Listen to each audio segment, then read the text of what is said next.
everyone, and welcome to our seventh and last video in the series of videos on analysis. Very exciting stuff. Today we are going to discuss time management in analysis.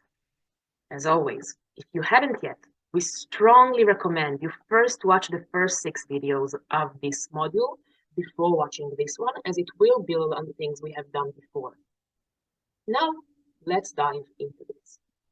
What is time management? Time management is how we take control of our own speech time. Rather than just say the first thing that comes to mind, we make conscious planning ahead of what we will say and when we will say it. It is a very crucial skill in debate. Speech time is perhaps the most limited resource in debating. A good argument isn't one that could just be strong if proven in a theory. It needs to be cost-effective in its time in practice. If you take the full 7 minutes to prove just one argument, leaving you with no remaining time to answer other cases in the debate or weigh your own, you are putting yourself at a disadvantage. Even more so, if your argument is well constructed on paper, but cannot realistically be explained effectively within your time limit, you risk it not standing at all because of poor time management. So how do we take control of our time? The prioritization skill we learned in previous videos will be very helpful here. In an ideal world, we would want to say all of the things on our sheet. Realistically, we can't do that. So we want to plan in advance so that the parts we don't have time for are the ones we deprioritize consciously, rather than go by the order in which they came to our mind and risk omitting an important map or link because it was too low down our list.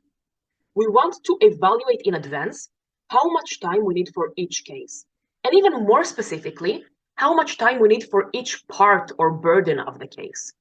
We should write the cues for the times on our sheets next to each part of the case according to our evaluation. These should be large and marked somehow so that they pop up when we look at our sheet and we can't miss them during our speech. Don't forget to also plan in advance having enough time for your rebuttal and for taking a POI during your speech. Use the prioritization you made and start with the most important maps. If you did not have time for a crucial link, you can't afford to skip it even if your time queue has passed, and you'll probably need to revise your time planning. If you didn't have time for a link that's just nice to have, but is not crucial for the case, skip it. Stick by your time management plan strictly and move on. If you notice you run overtime frequently, try and notice where your redundancies are. What explanation was frequently inefficient or repetitive, and how you can optimize your economy of words. As a bonus, try and ask feedbacks from judges on your time management. Very often judges will give you a lot of feedback on what was missing in your speech without specifying what could be cut to get there.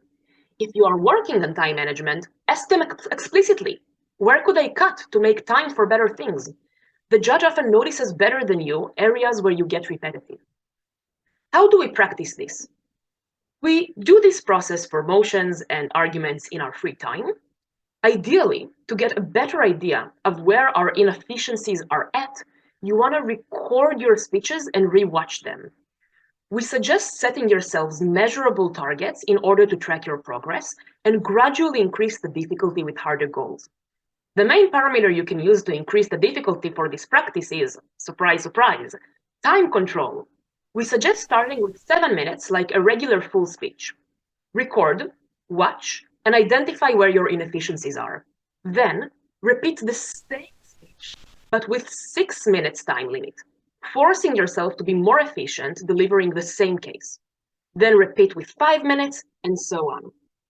Bear in mind, the idea of the exercise is not to speak faster to say the same content in less time. It is to speak more efficient. Speaking faster compromises how easy it is to follow you. And by all means, your judges are innocent people. They do not deserve needing to follow superhuman speeds. Thanks for listening. Hope you found this module helpful, and see you in the next one.